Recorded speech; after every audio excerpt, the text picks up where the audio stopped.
I like the way Jeff Hamilton of the Winnipeg Free Press put it. A blockbuster Saturday night in Calgary, 7-0 Bombers taking on a one-loss Calgary Stampeders team. That loss, of course, coming to the Blue Bombers just 2 weeks ago here in Winnipeg. Chris Walby to my virtual right. My name is Darrin Bombing. What's going on, everybody? Thanks for joining us on Game Day Winnipeg, Bonfire Sports. Chris, I got to say before we get into it, that beard and mustache in particular is looking majestic. It's looking good, brother. It's looking good. I tell you, sometimes it gets a little hot. It's going to be a hot weekend. Hey, listen, before we get started, wish everybody a great long weekend, man. That's the big thing, man. It's going to be a great time. I heard plus 30 tomorrow, so get out there, enjoy the weather, and then enjoy that ball game tomorrow, which, like you say, a lot of games I get excited for, and the Bombers find ways to win. And, and I read that whole thing about, they're getting lucky. Well, you know what? You got to be good to be lucky and lucky to be good. They're making their plays when they need to make them. I mean, the red zone is crazy. The defense keeps playing. And I think when we talk about Edmonton's game last week, I was blown away when I went back and watched the game again. Yeah. And saw the stats for Zach, 7 of 16. They only had the ball for 22 minutes, and they win the game. Yeah. I mean, it's crazy. And when you think about it, logistically, you're thinking there's no way in the heck that this team is winning. But this will be a different kettle of fish here, buddy, because I think Calgary has had a bye week, so they've had, they went through a little bit of COVID garbage too, right? One guy had pneumonia, and some guys are, but they're all back. And, they're 2-0 at home right now, and the Bombers have lost the last 4 regular season games at Calgary at McMahon Stadium, albeit they did win the playoff or the Western Final, which is the biggest one. But, yeah, it's got the makings of a true classic game. It's one of the ones I'm looking forward to, DB, and I know you are too. I mean, you don't want to miss this one. This is one you mark on the calendar and say, oh, let's watch this, baby. No doubt the Calgary Stampeders have had this marked on their calendar since that 26-19 loss in Winnipeg. So close Kamar Jordan was to pulling in a touchdown inside the final minute. Of course, Demario Houston running to the ball. Loose change is what the Blue Bombers call it. When you see them running after footballs, whether it's incomplete or a fumble or whatever, they call it loose change. Don't let that roll away. Go pick it up. But yeah, calendar circled a long time ago ahead of this one, Chris. And you touched on a couple things that tee up what we've got on tap here on the pregame show. You mentioned Zach Polaris. I asked him about those numbers against Edmonton versus getting the win. And we will hear from Polaris. We will hear from head coach Mike O'Shea as well. I asked him about the teachable moment that can be a win despite the numbers just not being there. The Edmonton Elks beat them in time of possession, beat them in first downs, nearly 2-1, crazy margin, and beat them in total yards or net yards from scrimmage as well. But Winnipeg still found a way, and this team is continuing to find ways to win. Well, they do, man. I mean, it's interesting. And CJ Diddick, who's on here, I love this little comment. And that's a great point. If the Bombers win, they go to 8-0, 16 points. Calgary goes to 4-2, 8 points. You basically put 4 games ahead of them, and it becomes maybe BC moves up. I know BC's going to have a game, I think, against Saskatchewan, so that'll be interesting to watch. But yeah, this is a really big game for the Bombers, where they get some space and maybe separate themselves from the rest of the crowd. But again, I just got this feeling. Listen, I want to be a homer and I want to say Bombers all the time, but Calgary is very tough to beat, and they're getting a big crowd. I heard they're going to get the biggest crowd they've had in a long time. Yeah. They said there's a lot of hangovers coming from the Calgary Stampede, but they're going to still get them out there, which is great. And so it makes for a great atmosphere. It's going to be nice weather. And I'm hoping this one kid plays. I know he's a game time decision for Calgary, and I really like this kid, Malik Henry. Mm-hmm. What an outbreak, breakout year he's had. He's 3 touchdowns, 3 catches over 30. He's got the best average per catch in the CFL right now at 20 yards a catch. Only player in the league above 20. Yeah, and he's actually got the longest catch of the year in 89 yards. So, I mean, Dalton Schoen gave him a run for his money last week. Oh, boy, that kid. We'll get on him, too, because that guy is – you better – I tell people this all the time, guys. I don't know how many years of contract that Dalton signed, but when you get guys come out and they have a year like this where a guy's maybe had a few failed tryouts, south of the border, you better enjoy them here, because the ultimate goal. I'm not, lying. Everybody knows it. the greenbacks down south are so much better than the greenbacks up here. You know, the exchange rate. You know what I mean? So it's not even the exchange rate. It's just pure salary, right? Yeah. Making probably 60, 70,000. And they're starting, I think, for a rookie is like 450 American thousand. So, I mean, yeah, I think it's even more than that now. It could. Yeah. Well, yeah, I mean, it's ridiculous, man. But if you're on the practice roster for the entire season, you make league minimum, which is, I believe, 510,000.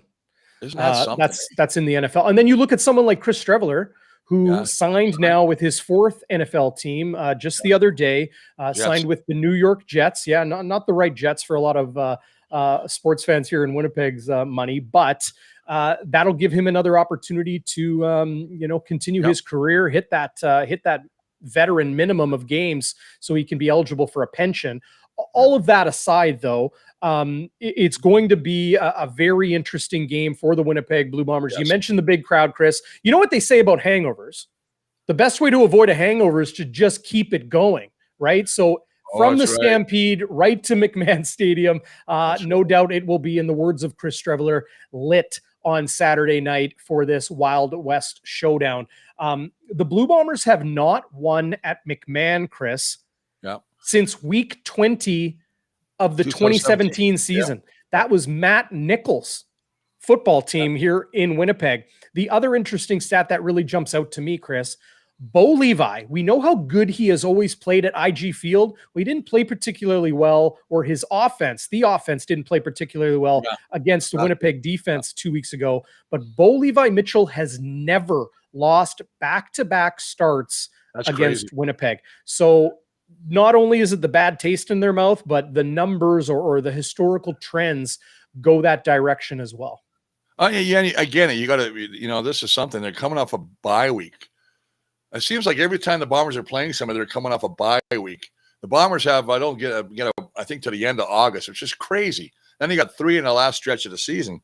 But having said that, I mean, these guys Calgary's had, basically a week and a half to prepare for the Bombers, to figure out what they did wrong and what they did right, and any kind of tendencies they can pick up defensively and offensively. The Bombers, to me, and you know what's funny?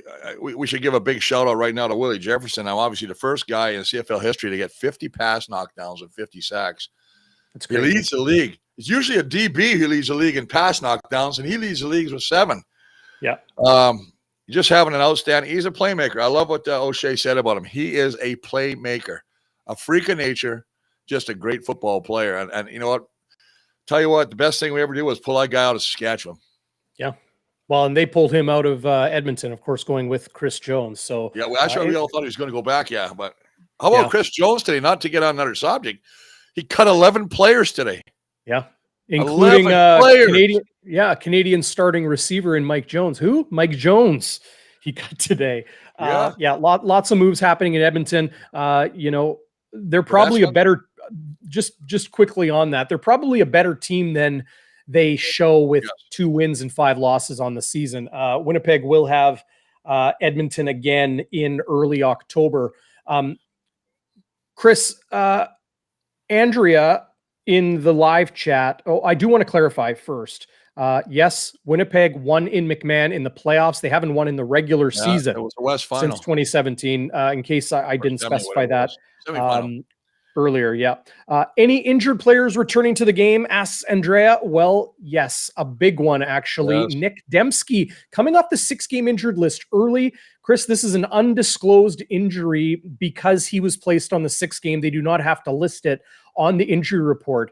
He did not practice on Tuesday. He did not practice on Thursday. It's possible he practiced on Wednesday. That was a closed session here in Winnipeg.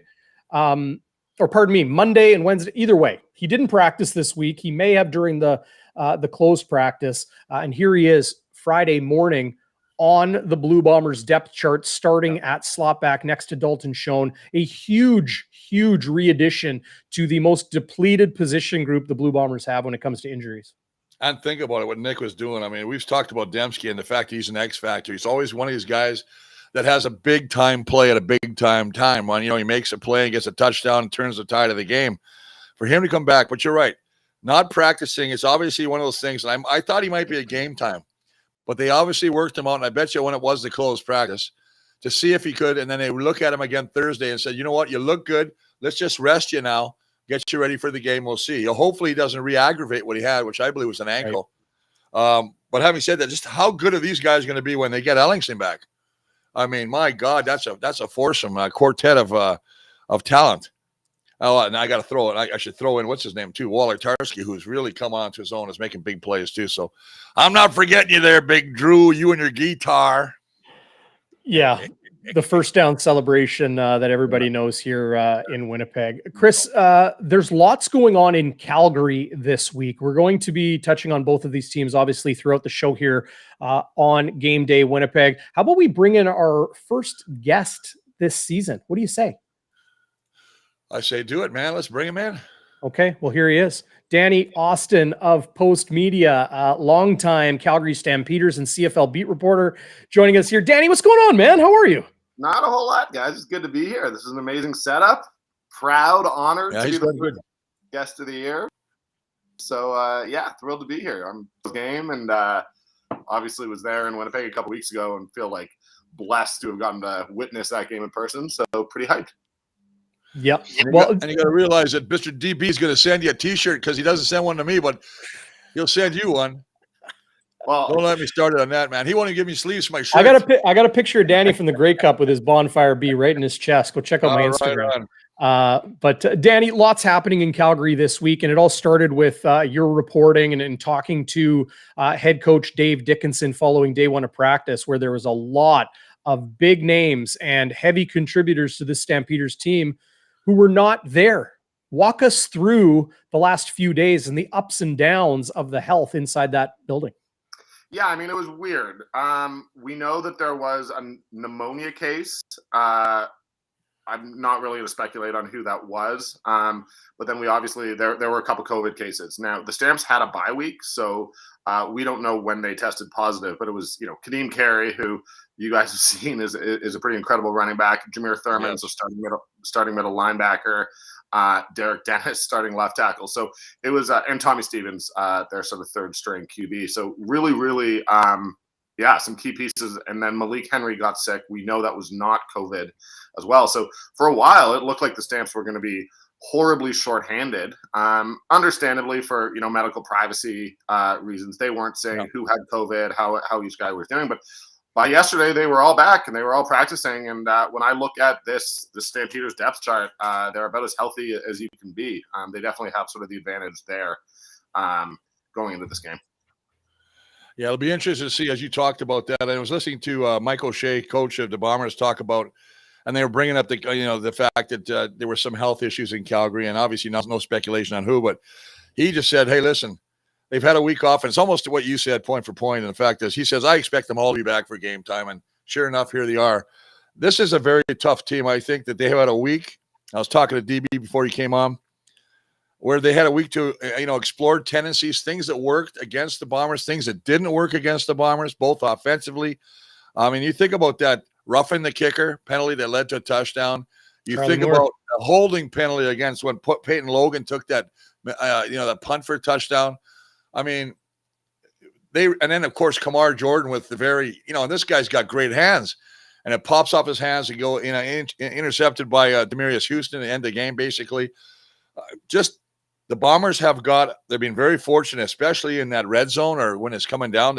They're holding teams to field goals, not allowing touchdown. And the fact is they haven't even allowed one rush touchdown, which is mind blowing to me in 7 games. Yeah, I mean, watching that game, first of all, full marks to the Bombers. I'm not coming in here and saying, Calgary should have won that game, but I certainly think that they feel like they let one get away. I mean, those Kamar Jordan drops, I've never seen him play that badly, to be perfectly honest with you, and he's taken ownership and, promised to be better. There was also, a borderline fumble that was ruled an incompletion that the Stamps sort of felt should have gone their way.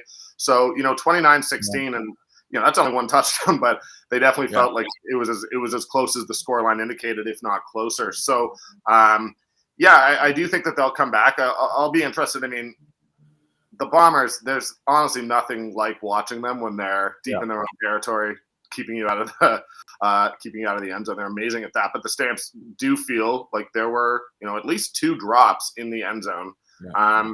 And yeah, probably a little bit of bad luck with Kamar Jordan, with him sort of knocking the ball up in the interception. Although it was interesting talking to Bo Levi Mitchell today. He was very clear. He was like, that wasn't bad luck. Most corners in the league don't get to that spot. Like that's a good play, a great play by the Bombers DB there. So that 100% respect. Yeah. These are the two teams that I think one of these two teams is going to win the Grey Cup. And it's just very interesting how professional their approach is when it comes to talking about each other and preparing for one another. They both seem very well aware of the other team being, a real challenge. Go ahead, DB. No, it's all good. That's very well said by you, Danny. And I think it's hard to disagree right now that these two teams are atop the heap. No surprise, they're both in the West. I think BC is right there as well. Can you see? Well, I want to ask you this, because this was a really interesting tweet you put out yesterday that fired a lot of people up, and understandably here in Winnipeg, it's the way sports fans are. But you tweeted, I think the best thing for the league is the Stampeders beating the Blue Bombers this weekend. If Winnipeg wins, they look invulnerable. Healthy, rested Stamps need to win this one if they want the league to take them seriously. Yeah. And I think that is really on the point. Chris, I would love to get your take on this. Well, I think, being a former player, I think the worst thing I think can happen to any team, and I think it happened to the Calgary Stampeders.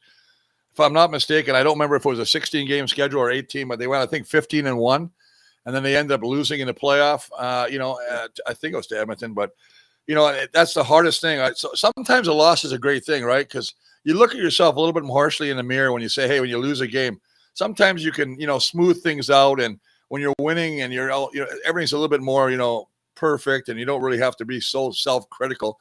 Even though I think the Bombers are self-critical with the coaching staff they have. But having said that, I think if the Bombers lose one now, it's probably a good time. It's a weird thing to say, but it's probably a good thing for them to lose a game. Even against Calgary? I don't know. Well, they're going to listen. It's going to be a tough game right now. I know they say the Bombers are 1.5 underdogs. No, they're favorite. Winnipeg's a favorite. Yeah. I don't know how that. Well, I guess 7-0. I guess is why. But yeah. I just look at the Calgary Stampeders, what they've done at home. You mentioned that fact in when we first started that Bo Levi has not lost 2 games in a row.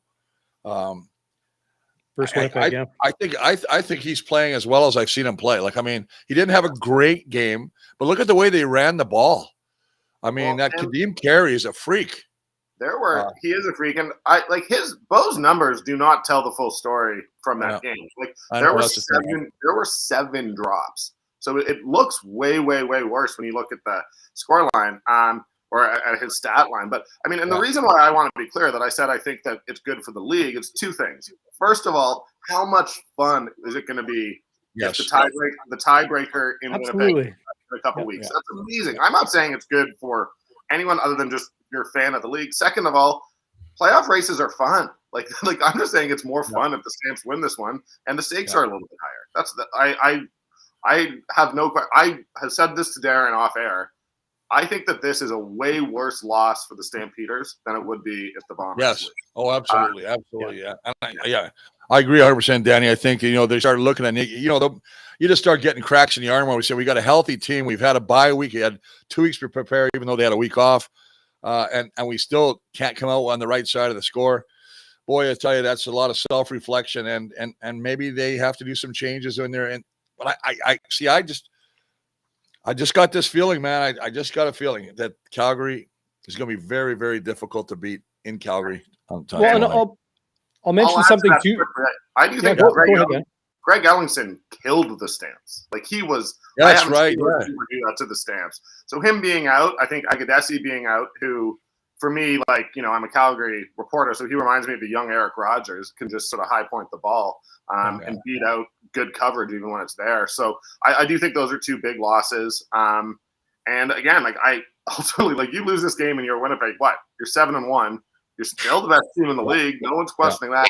And you have the tiebreaker with your closest competitor at home at the end of the month when you're going to be the well-rested team. For me, this is a game that I don't think if the Bombers lose, they feel like they have to reinvent the wheel. No, I agree. Sorry, Chris. Want to thank everybody and welcome everybody who's joining us from Winnipeg Sports Talk. This is Game Day Winnipeg as we tee up Bombers Stampeders and game number 2 between these heated West Division rivals on Saturday.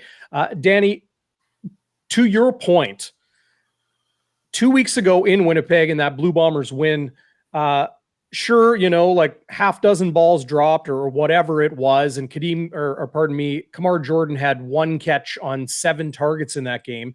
But Kadeem Carey ran for 110, added, I think, around 30 in the receiving game. Rene Paredes went 4 for 4, including 2 in the 50-yard range. And the Calgary defense sacked Zach Collaros 4 times.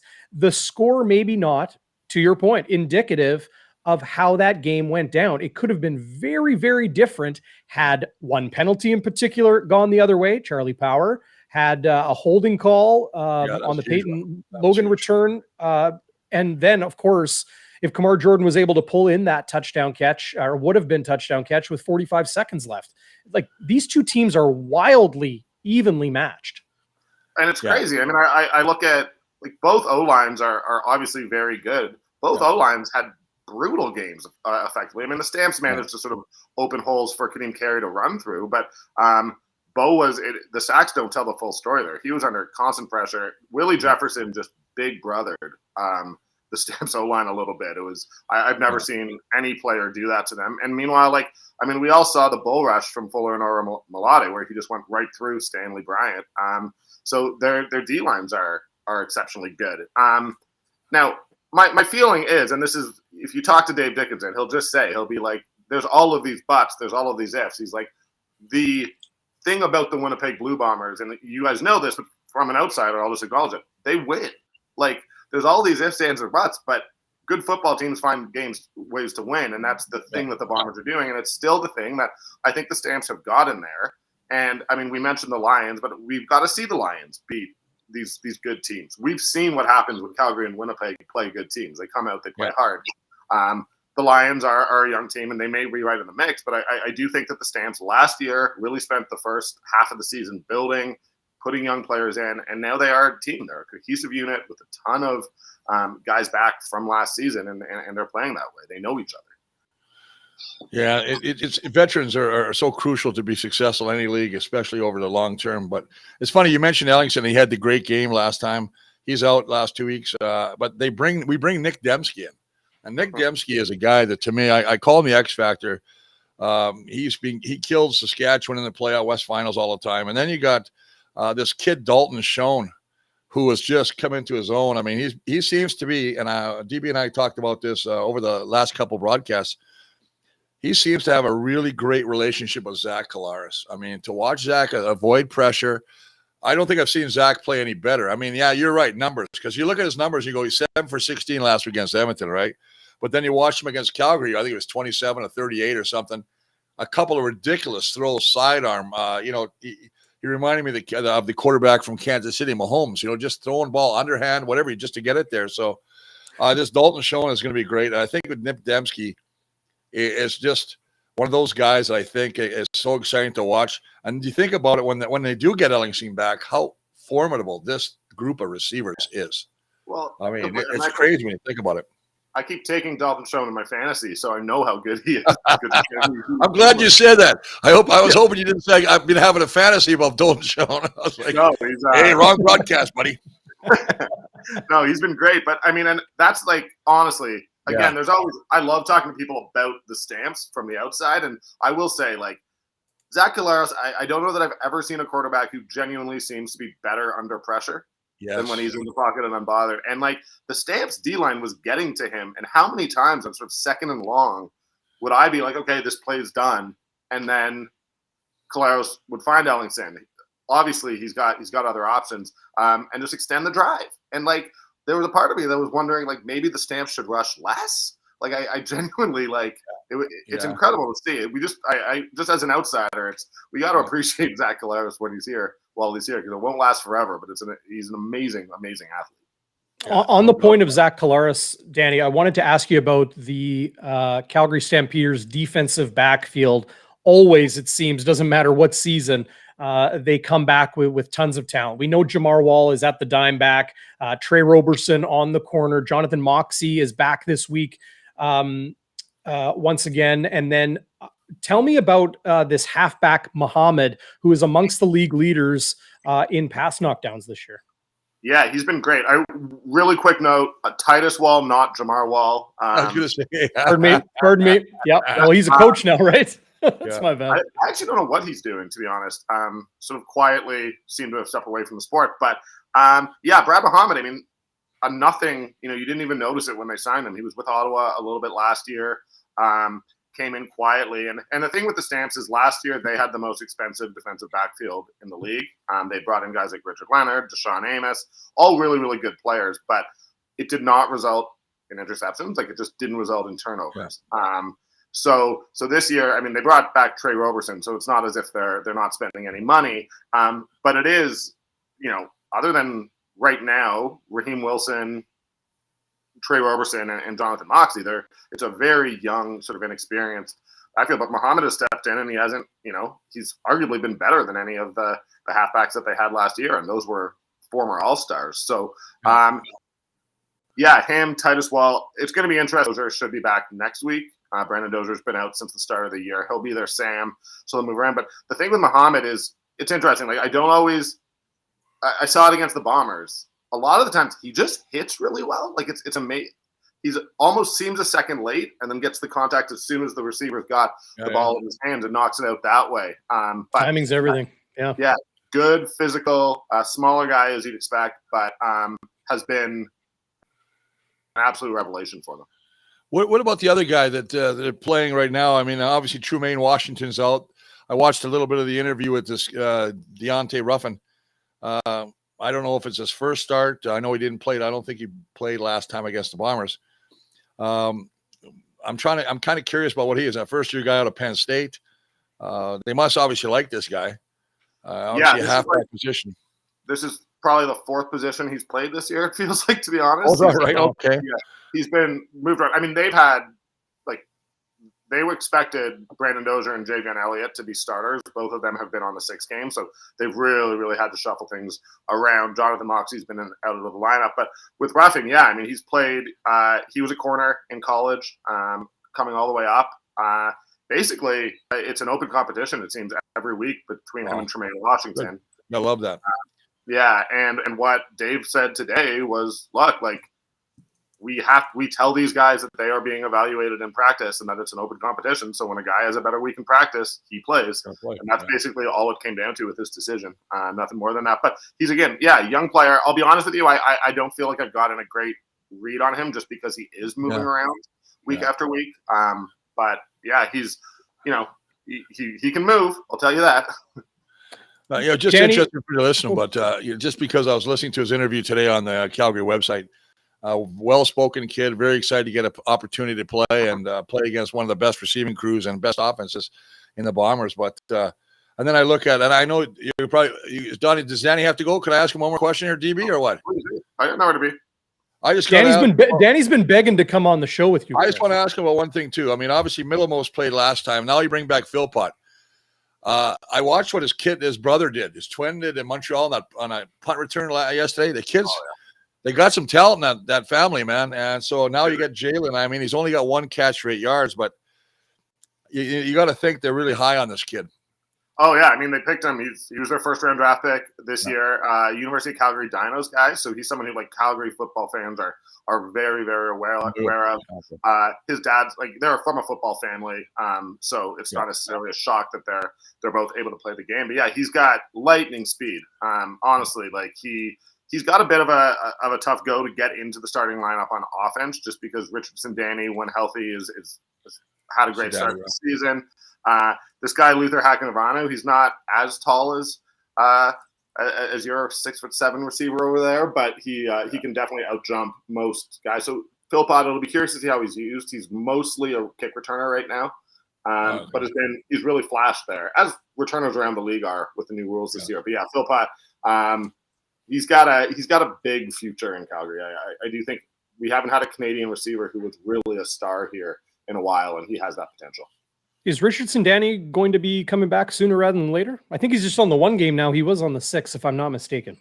Yeah, I think he's been 1 game the whole time. It's been hamstring. And like I've talked to him, like he's walking around. He's been at practice every day, just not in uniform. And then this week he was very, very, very limited. But I think hamstrings, you stick around football for long enough and you realize hamstrings are just so unpredictable. So I think with the depth that they sort of have with Philpott, with Hakanavanu, I do feel like they sort of feel like they can give him an extra week if they need it. I agree, man. Danny, you know, you've been, I joke that you've been begging to come on the program. We love having you on. I'm looking forward to having you on again when it's the rubber match between these two clubs in late August 25th back here in Winnipeg. And I'm sure you and I will get together before that game as we always do. But I was asked on another program earlier today, like what would lead to the Winnipeg Blue Bombers winning in Calgary? I'm going to ask you the opposite of that. What will lead to the Calgary Stampeders coming out with a victory on Saturday? I ultimately think that they need to keep Bo standing, and that's true, you know, every time that we talk about any football game. But I just think that like Bo is, you know, he's very good at moving around the pocket, despite him not liking running. He can definitely avoid sacks, but like, honestly, I do think that the receivers that the Bombers are missing is going to make a bit of a difference in this game. I do think it's going to be harder for them to put up a ton of points. So, yeah, I think it's largely going to come down to if the Stamps can score, they're going to win. And the only way they're going to score is if Bo has time. Yeah, and they can't live on field goals. That's for sure. I mean, obviously, that's the thing that's killing a lot of teams that play against the Bombers. They just limit them to field goals. I will say, Bombers will come back. Yeah, just to get the blood going a little bit. It certainly wasn't trash talk. But Kadeem Carey was asked about how the Bombers hadn't allowed and his answer was, well, they hadn't allowed a 100-yard game until they played me either. So, so I Kadeem wants. I've never seen Kadeem want to win the way he wants this one. I actually love brashness in a running back. I love cockiness in a quarterback and brashness in a running back. And this kid is, averaged over 9 yards a carry last time he played the Bombers. I mean, he just gets it done. But that O-line, as you say, they can run block. They played very well. I know that Derek Dennis went on, I think he was in Twitter, and they were comparing the lines, and he's kind of tired of hearing about the Bombers O-line being the best, and he's, cranking up his own O-line saying they're the best. Well, they're two good O-lines. There's no doubt about it. But as you say, and I will echo what you said, the D-lines of both Calgary and Winnipeg really gave them a tough go last time they played. Yeah, it was incredibly notable. And I mean, the Stamps D-line is strange. Like, I wouldn't necessarily, like, you look and you're like, okay, it's Sean Lemon and Fuller and Armalade.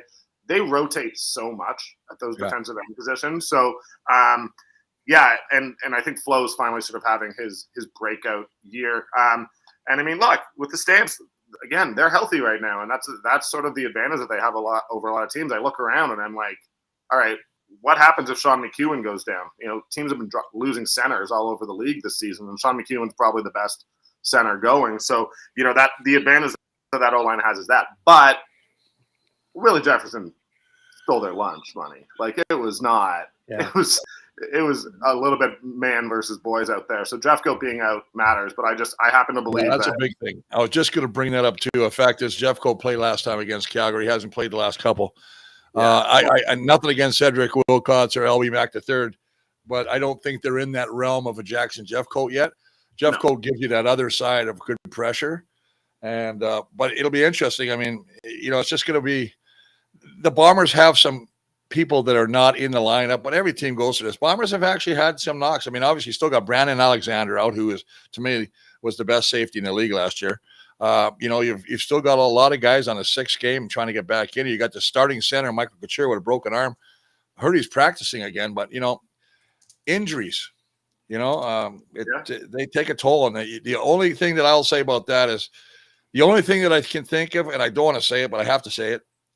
The only thing that will derail the Bombers is if something happens to that. It's a number 8. So I'll just leave it there and knock on wood. Well, and speaking of the reigning MOP, Danny, am I out of my mind in saying that Kadeem Carey is in the MOP conversation? Because I think he is. He definitely should be. honestly, if they win this game and Kadeem has a big game, then I think you'll hear more of that conversation. I'll be perfectly honest with you. I do think it's Zach by a long shot right now. I know that everyone wants to talk about Nathan Rourke, but I was just gonna say, I think Zach. I'm sorry, when you're 7-0 and you're the quarterback and you're playing and like killing your rival on second downs and running around. Zach Larris is the best quarterback in the league right now. I think that Bo should also probably be in sort of the extended conversation. But yeah, I mean, Kadeem Carey, I can tell you, if you go back to week 7 of last season, the Stampeders were 2-5, and they were probably running the ball 10 times a game. They came back, completely turned their season around, and were running 20 times a game basically with Kadeem Carey. They realized that he is the straw that stirs the drink or whatever that is. And what's honestly, there are very few. There's a couple of them around the league have been, but he is one of those guys who I genuinely like. I think that when he gets hit, it hurts the guy who hits him more than it hurts him. Like he's so physical and so fast. So he's got to not spike the ball when he gets tackled a little bit high. But other than that, he's a heck of a player. Well, when you got MOP candidates on both sides of the football in both of these teams, I would say, Kolaris and Bo Levi, Kadeem Carey, and Adam Bighill, probably in that conversation. It really speaks to, another reason why this game on Saturday is going to be a great one. Danny, thanks so much for this. I'm going to throw your Twitter account up one more time so people can follow you at Danny Austin _9 on Twitter. You're an entertaining, sharp mind. Chris, you got something? I got one more thing to say, and I'm just going to say it. Your buddy Mark Mueller is a good friend of mine. He used to hang out with his dad. He used to, hey, listen, we used to do the Grey Cup games for CBC, and Larry was our spotter, Larry Mueller. And we had Mark Mueller as our driver because we'd go and have a few pops. So his nickname is Pitch Ant. So when you see him, just say, you got a guy, his name is Pissant. He'll know who's calling him. That's hilarious. I'll let him know. That's he's a salt of the earth man. That guy rules. Yeah, great guy. But thank you guys so much for having me on, man. I love what you guys are doing. It's super entertaining, and can't wait to see you guys in a couple weeks. Absolutely, Danny. Thanks so much. Appreciate it, man. Danny Austin of Post Media joining us here on Bonfire Sports. And as you know, waiters in the live chat, echoing, I'm sure, a lot of people's sentiments. Danny Austin, a great guest for Bonfire Sports anytime. And then, of course, we love your stories, Bluto. Great one there with Danny and, some of the times gone by. That's pretty great. We should maybe mention once again, Nick Dembski back in the lineup, and a bit of surprise for the Blue Bombers. He was put on the 6-game injured list 4 weeks ago and has not played in a month. And normally when you place a player on the 6th game, you expect them to be there for 6 weeks. Teams are allowed to pull 2 players off of the 6th game early with no penalty per season. So Dembski comes off early, did not practice during the open sessions this week, could very well have practiced during the closed session day before yesterday. Chris, we don't know what the injury is. I know some people in the live chat are saying ankle. We do not know what injury is hampering him, but here he is back once again. Anytime Nick Dembski's in an offensive lineup, Chris, the defense needs to take account. You call him, what's the word you call him? I just call him an X Factor type guy. The X Factor. I call him the Canadian Army knife. He's not Swiss. He's Canadian. He can be used so many different ways, right? So like defenses and particularly Calgary's on Saturday, they're going to have to account for number 10. Well, it's interesting you say that too, because somebody put a great comment in there and he said, with the depth of the Bomber receivers, Ellingson out, do you think they're rushing Dembski back?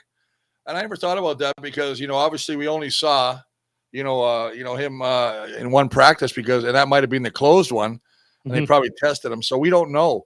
But then you look at the depth and really you got, Brandon O'Leary Orange is hurt. He's on a 6th game. They have a guy named Luke McMillan, wide receiver. Winnipeg Rifles. Who else?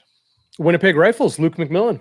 Well, I mean, but their depth is really, so you wonder sometimes the fact they don't have Ellingson. They lost the big kid. I could tell you right now, if Agadusi was still healthy, he'd be in there.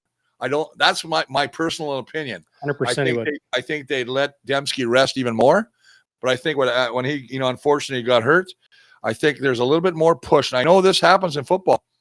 And I know they always err on the side of safety nowadays, but I know in the old days they try and push you to come back because they wanted you to be in the lineup. So I'm hoping that's not the case. I don't think it is. The players have a way more say in that now than we did when we played. So I got to think that Dembski says he's 100%. He's ready to go.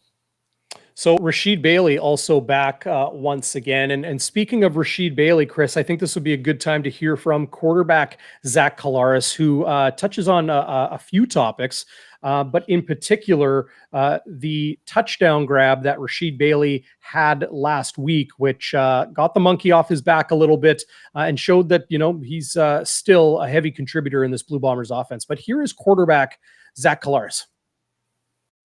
And I were just talking about how fortunate he feels to have the teammates he does, the receivers, also to have a veteran quarterback like you. How impressed are you that this is a guy that hasn't played pro football before? 7 games in, he's got a whack of yards and 4 touchdowns. Yeah, I mean, I know he's been in some locker rooms in the NFL, and a friend of mine in Kansas City spoke highly of him. So again, I'm not surprised. Again, he's a mature kid. He knows what it takes to keep his body prepared for the grueling part of the season, and again, in our system, you're asked a lot, not just in the pass game, but in the run game as a receiver to block. And as I say every week, those guys are all selfless. They put the team first, and he's fit right in that respect. When you look back at the film and you look at the numbers, what do you feel or think about comparing that to you guys got what you really wanted, what matters, and that's the win? Yeah, we won the football game, so we were able to score some touchdowns. Like I said after the game, we had to be able to stay on the football field, give our defense a break. But obviously happy to get out with a win. When you look back at it, it's still worth 2 points. When Rashid, Zach, he was just saying that he does all that dirty work that you guys noticed, but he kind of needed that touchdown too. Did you sense a sort of relief from him too? Yeah, I don't know if I sensed that. Again, I say it every week, they're a selfless group. Obviously, guys want to contribute and want the football. So as a wide receiver, it goes unnoticed when you do the blocking stuff, and except for the guys in the room. But obviously you want to catch the football, you want to score touchdowns, you want to get yards after the catch. So it's not for lack of having things dialed up. It's just, again, sometimes the defense dictates where the football goes. So I think actually, in fact, on that play, if you drew it up on a board, you'd probably say, hey, we're probably not going to go to Rashid in this one. But just peeking at what the leverage of the field half was and how he was playing, I thought to myself, in the moment, I think he can run by him, and he did, and he made an unbelievable catch. And I've seen him do that time and time again on contested throws, so not surprised. No, not surprised at all. Is Zach Collaros of the play of Rashid Bailey and getting his first touchdown of the season last week in Edmonton. But Chris, he started that to a question I asked him about Dalton Schoen, and said receivers in the Blue Bombers offense are asked to do a lot, and including in the run game and blocking and the rest. So everybody is noticing Dalton Schoen for being a rookie, 4 touchdowns in his first 7 games in the CFL. That friend in Kansas City that Zach Collaros talks about is Pro Bowler and Super Bowl champion Travis Kelce, his old teammate from the University of Cincinnati. They were old roommates. Yeah, old roommates. Yeah, so they probably got into some trouble together back in the day. When it comes to Dalton Schoen, everybody looks at the numbers, but he is doing the right things away from the football as well, and clearly impressing people. Probably the CFL's Rookie of the Year, as we're now 1/3 into this 21-week season.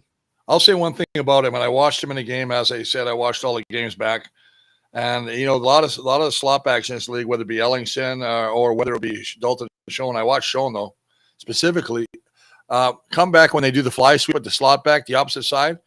He comes down and he cracks back on the defensive end to try and keep him from going to the outside, and he does a great job. And as you're right, he's also he's number 1 in the CFL, tied with his injured teammate Greg Ellingson in second down conversions with 15.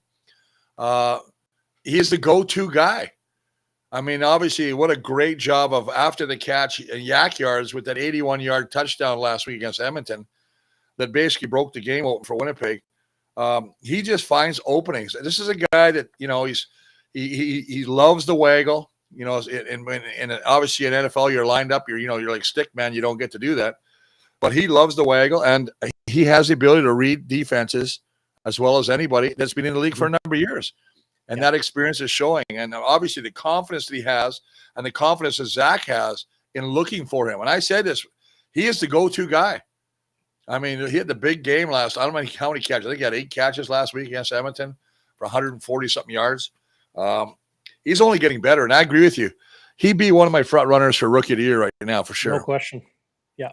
Just pulling up his numbers from last game, Dalton Schoen had 4 catches, which led the Blue Bombers, but had 146 yards, including that long 81-yard touchdown. I don't know if you caught it. He was mic'd up in the last game, Chris, and listening to him on CFL Wired with how excited he was as he ran into the end zone and, chatting with Zach Collaros after that 81-yard touchdown. Say that was a lot of running. That was a lot of running on that one, and 41 yak yards, I think, on that 81-yard touchdown alone. So half off Claras's arm, half off Dalton Schoen's legs, and he is an impressive young player. Amazing to think that he was a walk-on at college. He actually mentioned to me earlier this week, Chris, and we heard from him on Bonfire midweek. So go back to our YouTube channel and check that out just from Tuesday night, and you can hear from Dalton Schoen. But he mentioned how he played 3 sports in high school. He played basketball, baseball, and football. In basketball, he ran the point. No surprise. He's got the hands.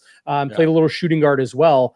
I asked Zach Schnitzer this on midweek. Chris, I'm asking you to guess what position in baseball Dalton Schoen played.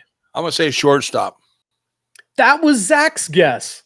Really? That's why, just because usually you're very athletic. You got to cover, between second and third. That was my guess. I don't know. What position did he play? Yeah, I wasn't completely surprised because he's got speed, right? Oh, and I can't imagine how good a base runner he was. But he's rangy as well, right? He's rangy. He's able to cover a lot of space. Did he get it right? No. Oh, he was a shortstop. No, he was not a shortstop. He played center field, and he said he played shallow in center field because he had no problem if the ball was hit over his head to turn and run and then kind of do that Willie Mays style over the shoulder basket catch, and similar to how he catches footballs and deep ones off the arm of Zach Collaros. So he's clearly athletic, and to hear Mike O'Shea talk about him showing up to camp, acting like a pro, doing all those things that 3, 4, 5-year veterans do in his first year in the CFL, it really says something. It's interesting you talk about baseball. I played baseball, and obviously center field's a great position. Shortstop is very athletic. And when I played, I was a youngster, and they put me in right field. And there was nobody basically hitting southpaw back then, so I was just out there swatting mosquitoes. I'd be looking around, counting flowers. Oh, there's a 4-leaf clover. To me, when you're a youngster, and I want to knock anybody that plays right field, but for me, they just weren't hitting to me. They had to dust me off at the end of the game. I was just collecting cobwebs out there. That's hilarious. I thought you would have been like a catcher. Maybe you couldn't get low enough. I don't know. What a big guy. Yeah, that's right. You know what? Listen, first base? Maybe first base. Yeah. No, I don't know. I like baseball. I loved it until they stole my baseball glove, and that was the end of it. Well, you're supposed to be stealing bases, not baseball gloves. I think it was a coach. He didn't want me to play anymore. Well, Chris, speaking of that 24-10 Blue Bombers win in Edmonton in a game where kind of opposites from the game against Calgary 2 weeks ago, where they were beaten first downs, beaten time of possession, beat in yards, but not beat where it counts. And that's on the scoreboard with a 14-point win. I asked Mike O'Shea earlier this week if it can be a learning game for the Blue Bombers, in particular, some of those younger players. So let's hear from the head coach. A football coach reached out to me after the game in Edmonton, and he said, that must be a very good teachable game, that you find a way to win despite numbers or time of possession or whatever. Yeah, I don't know that our guys are wrapped up into stats. I don't know if you asked them during the game what those numbers were. I don't think they'd even know, right? I think as a whole, our group felt like they were in the game, and it was still a contest. You had to keep working, and it was a good game. I don't think they ever felt like they were on the wrong side of any ledger, really.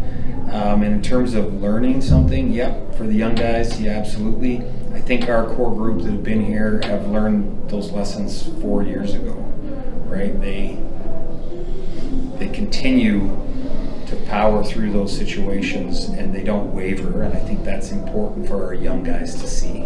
Is it their teammates that teach them, those guys that have known it for a while? I believe so. Yeah.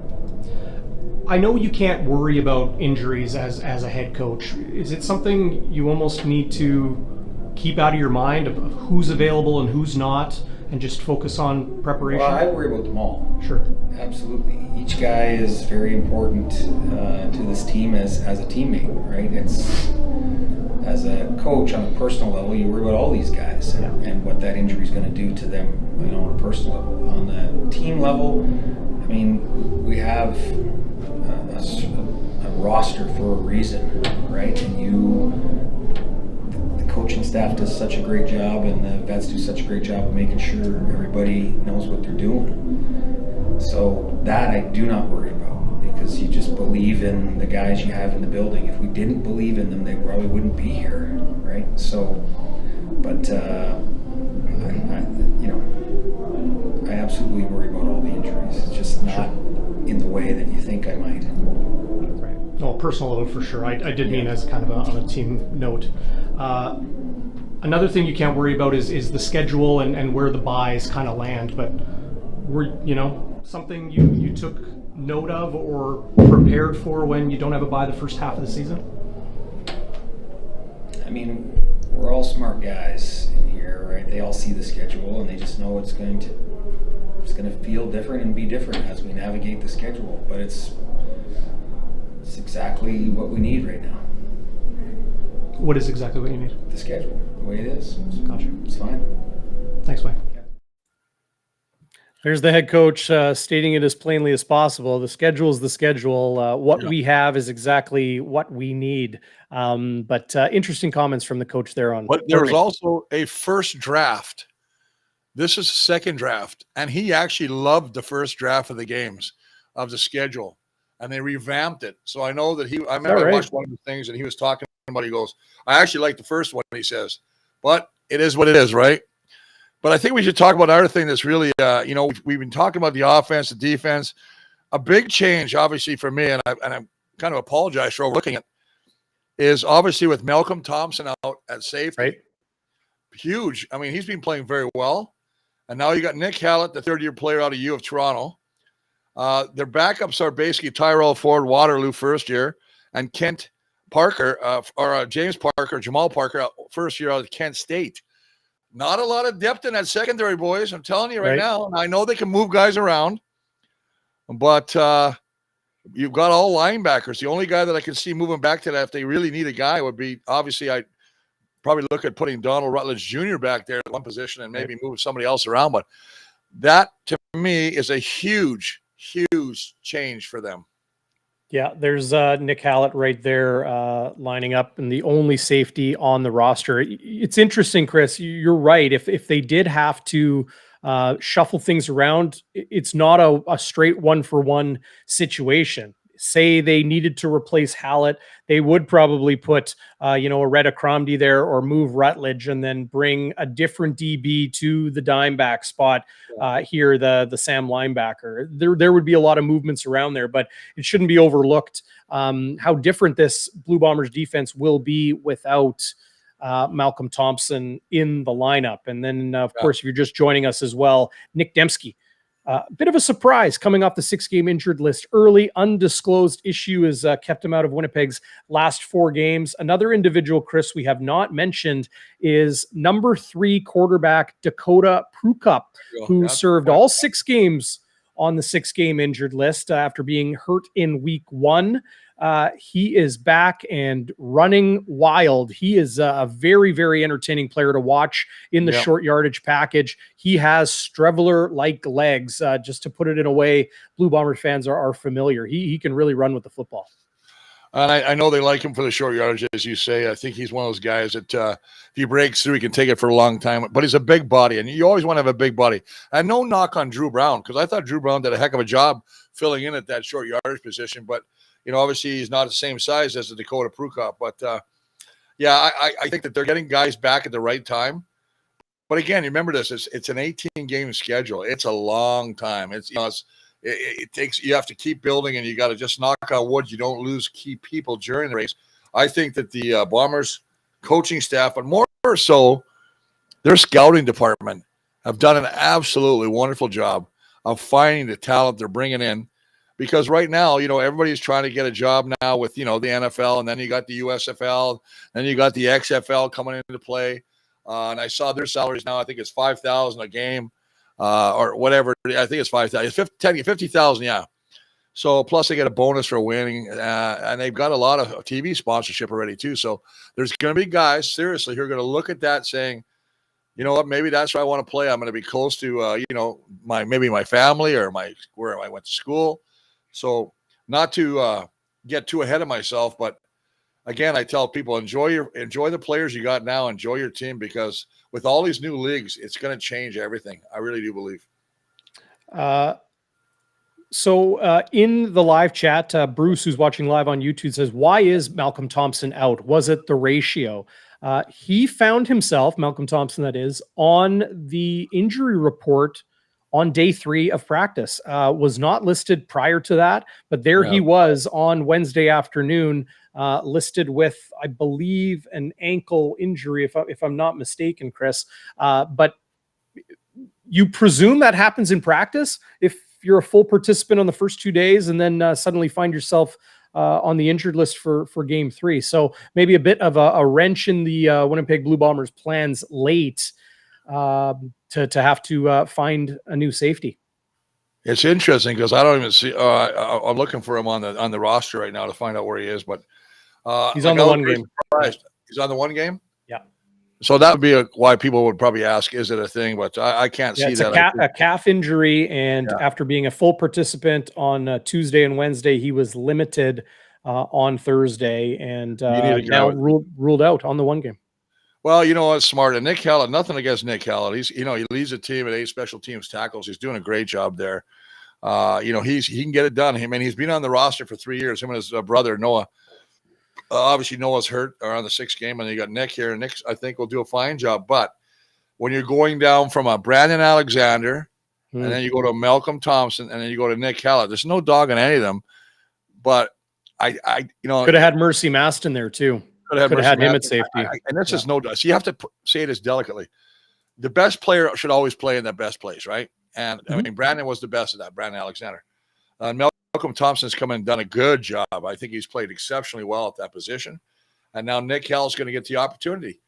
And I love what Danny Austin said from Calgary. And I every coach says this. Maybe I think Dave Dickinson, the head coach of Calgary, is probably more open than a lot of other coaches. He'll tell you point blank, best guys in practice are the guys that play. You don't hear that from O'Shea. O'Shea shields his players very much. And that's just the way it is. Maybe it's different when you're 7-0. Maybe the conversation would be different if it was 1-7. You know what I mean? So it's just interesting right now. Yeah, no question. It is interesting. And of course, Mike O'Shea will protect his players as a head coach should. But the reality is, like when Mike O'Shea answered my question by saying, we have faith in these guys, and if we didn't, they wouldn't be here. But the reality is coaches have more faith in an Adam Bighill compared to a guy that's new to the team this year. That's just the way it is. You're going to have the utmost faith and confidence, in your starters, and a little bit less from the guys that are on the bench or on the practice roster. That's the reason why they're not the starter. So, you can take it with a grain of salt, but also know that the Blue Bombers don't concern themselves too much with who it is. And that was the basis of my question, right? You can't worry about who it is. You prepare for your opponent the same way, regardless. And to your point as well, the DB coach Jordan Younger does a fantastic job with defense coordinator Richie Hall. They believe in the fact that you have to play multiple positions. The only way you make this football team in Winnipeg is you have to be versatile. You have to play a number of positions. You have to know every position. If you're just stuck on one position, the odds are that if you get hurt and somebody comes in and plays better, you're not coming back. But if you're a versatile guy, they want you back because of the fact that you can play multiple positions. So, and Coach O'Shea, that's a great point. O'Shea is a player's coach. They run through walls for him. That's a great point, Jeff, and that is the truth. If you got a guy that treats you like a man and treats you like like you want to be treated, not like a business where, and we've had coaches like that where they just, you're nothing but a number. There's no personality. There's no interaction. It's my way or the highway. And he doesn't believe in that. He creates a family atmosphere, and that rises all the way up from Kyle Walters to, Wade Miller and down to Brad Foddy, the equipment guy, all these guys. I mean, and as Jeff mentions in the live chat here, Jordan Younger, the Blue Bombers defensive backs coach, will be a DC somewhere one day. He's one coach in particular, Chris, that I've had players, defensive backs, his players tell me that he treats them like men. He's more like, he's not an authoritarian. He's the boss. He's the coach. They know who the boss. He's the instructor, but he also treats them like a teammate. He treats them like a man, treats them like a real person. That's the Mike O'Shea mentality. You treat these guys like men and they will be men. They will be leaders. They will handle everything themselves. They don't need that overarching kind of like that. Your era, frankly, your era of football, Chris, right? Where the coach would be there screaming and yelling often and being kind of the iron fist of it all. What does that do? You know what it does? Your sphincter gets so tight. You're so nervous about making mistakes. But you don't play free. You don't play without worries. You get beat once or whatever, and next thing you're thinking the coach is screaming at you, and you're like, oh, my God, I got to go back in. God forbid I get beat again. So, I mean, and I've seen coaches grab guys by the face mask. I hear them, screaming right on them. And I've seen players who want to basically kick the crap out of the coach because of the way they get treated. That's one thing that doesn't happen. In good organizations, and I think Calgary's a reflective of that as well, they have good culture there. Johnny Huffnagel, Dave Dickinson, they create a place where players want to play. And that's why these two franchises are the best. I mean, Bombers are the top team for the last 3 years. Calgary was a top team for, I think 10 years prior to that, all because of what they do, what they believe in, and how they treat people. Yeah. Jeff also asking if we're going to go live to Zach Schnitzer at the wedding he's attending in Calgary this weekend. No, we're not going to be going to Zach live, but be sure to join us for the post-game show here on Bonfire Sports, maybe 15, 20 minutes after the Blue Bombers finish up in Calgary, and we'll see if they remain undefeated. Chris, as we always do right around this time, your keys to the game. What will it take from Winnipeg to go into Calgary, beat Bo Levi Mitchell for the first time in back-to-back games, and win at McMahon in the regular season for the first time in years since 2017? I think offensively, we beat this. We didn't even talk about it much this time, which is great. But I really do believe that they got to get that run game going. I mean, it'll help their passing game. Obviously, I don't think Zach's going to have another 7-16 game. He played very well the last time he played against Calgary, but they need to establish that run to take the pressure off him. You got to keep that defense of the Stampeders honest. And for our defense, hey, keep doing what you're doing. I really love the way they're moving Willie Jefferson around. Obviously, we mentioned this earlier in the podcast. First player ever with 50-plus sacks and 50 pass knockdowns, and he's just doing it. And that's a credit to Richie Hall by lining him up in different positions over the guard. And once he gets in there, he may not get the pressure, but when he puts that wingspan up, it's tough for any quarterback to throw. So, I mean, I think they do a great job mixing up the looks. Special teams, I think, are going to have a big, big day because I think I'm a big fan of this Peyton Logan kid. This kid's exciting to watch. Yeah. I mean, think about it. I mean, he ran back one for a touchdown and got a call back because of holding. He can run the ball. He rushes. He's got a 6.4 yard average running the football. They've got to stop the run. So conversely, the Bombers got to stop the run for Calgary because Calgary really ran the ball well. And Kadeem Carey is going to either be nullified or he'll be getting carried on his shoulders after they win the game. There you go, big fella. Oh, I like that, Chris. Waiters says Willie Jefferson is greater than Alfred Payton. I would like to get your thoughts on that, Chris. Oh, no. Wow. I'll tell you what, Alfred Payton, in my mind, was one of the greatest defensive ends, one of the funniest defensive ends I've ever played. I saw him pick up Miles Garrell and throw Miles. Miles is a big man in the locker room. Threw Miles Garrell. Oh, yeah. Alfred Payton would never wash his clothes. So his shirt would be stiff. It was like, seriously, like Alfred, I can't go honest, but Alfred, as far as a football player, my God, was he talented. He would come, I call him Gumby, because he'd have this move where he just looked like he's, like he's all over the place, like a rubber man. And next you probably couldn't get a read on him, right? No, he's difficult to block. I mean, how do you block a guy like that? For years. I love the guy, man. I mean, obviously he's in the Hall of Fame for a reason. One of the best ever to play position. And listen, Willie Jefferson's one in the Hall too. Willie is a great football player. Yeah.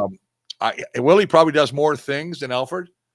The fact that he can drop back, but we never utilized Alfred like that. I mean, Alfred is just one of those guys that, he's a rush to passers, and he was great at it. And yeah, he had the great sack, great sack celebration. Alfred played, he was just a great guy, man. He made you laugh. He just one of these funny guys who wanted to wrestle. He'd come into the weight room, he'd grab a weight bar, he'd push 400 pounds, no warm up, and he's got long arms like an octopus. And he'd just go push it, and they'd say, "That's my workout, I'm gone." And he'd be gone. Never saw him again. And then That's some natural talent. We used to think he was in the locker room, but then it was just a stiff shirt that he never washed. And his socks, I don't know how he put his socks on. They were like putting 2 concrete blocks on his feet. Everybody kept saying, "Hey, take a shower, Alfred. Take a bloody shower." Wow. Man. Anyway, that's my raft on Mr. Alfred Payton. Last point, I could have went a lot of directions out of that, but last point I have, Chris, is that some people are saying this is as good a game as ever for the Winnipeg Blue Bombers to lose. I don't know how you feel about that. I completely disagree.